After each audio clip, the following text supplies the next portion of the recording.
আসসালামু আলাইকুম।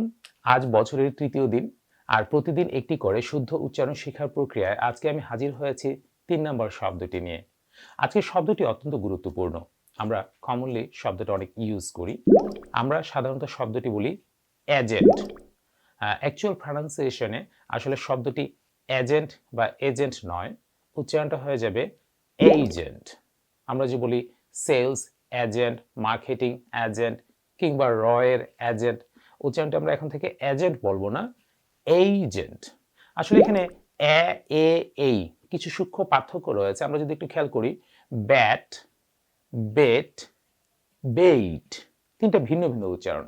এখন আমরা যদি বেইট শব্দটাকে বেট বলি বা ব্যাট বলি, উচ্চারণটা যেমন ভিন্ন হয়ে যাবে, ঠিক একইভাবে আমরা এইজেন্ট শব্দটাকে আমরা যদি এজেন্ট বলি কিংবা এজেন্ট বলি, তাহলে ভিন্ন উচ্চারণ হয়ে যাচ্ছে।